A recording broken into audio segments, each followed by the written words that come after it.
梁愛詩話：直選區議會方案必定會被北京否決。民主黨同終極普選聯盟呢個星期先後向李剛建議，2012年嘅立法會選舉新增嘅區議會功能組別議席由市民一人一票直選產生。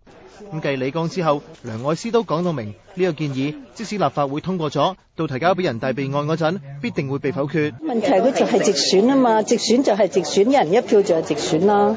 但係佢係由界別入面去。界別，但係你仍然都係直選啊嘛，嗰個字好清楚。佢解釋個建議會令到立法會變為30席傳統功能組別同40席直選議席，唔符合人大規定。功能組別直同埋直選產生嘅議席呢，係個比例係即係相等嘅。如果將區議會嗰6席改為直選產生嘅話，就變咗唔係平等啦。范徐麗泰更加表明，政改方案可以通過嘅機會極低，呼籲泛民議員先通過特首嘅選舉辦法。不過有普選聯成員就話唔會接受先過一半嘅建議。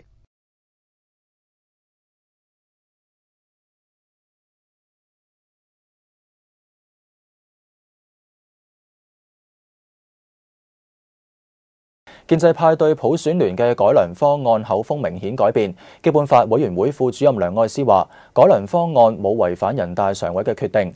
另一個委員姚國平就話：方案改變比較大，最好俾市民多啲時間討論。黃永欣報導。梁愛詩澄清，早前係因為唔清楚民主黨同普選聯提出方案嘅細節，先至話建議唔符合人大常委會嘅決定。因為我有成2-3個星期咧，唔喺香港噶，出咗去外邊幾次，咁所以你就所得嘅消息咧，完全喺報紙度睇出嚟。報紙嗰度咧睇唔到咧，佢其實個建議咧係話呢6席咧係冇功能組別選票嘅選民一人一票選出嚟。換句講咧，就唔係話全民一人一票選出嚟嘅。咁所以我覺得喺咁情況之下咧，就唔算違反2007年10月29日嗰個決定咯。佢又話，既然方案冇違反人大決定，可以喺本地立法嘅時候再處理。而家嗰個功能組別嘅選舉就佢係冇講明，即係其實每一個界別都唔一樣，係嘛？咁呢新嗰個5席咧係為咗比較公平一啲咧，唔會話即係有啲人3票，有啲人2票咁樣咧。佢話功能組別嘅選民係唔可以選呢5席咧，我覺得係合理嘅。身兼基本法委員會嘅法律學者就認為，如果市民對民主黨嘅政改方案有共識，人大常委會可以考慮。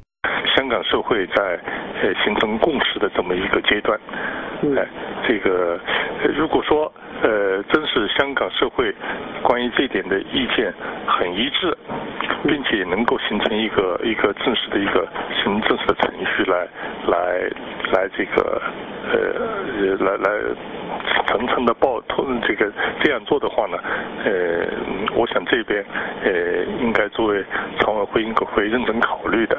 佢話呢個方案改變較大，最好係俾多啲時間香港各界討論。NOW 寬頻電視記者黃永欣報導。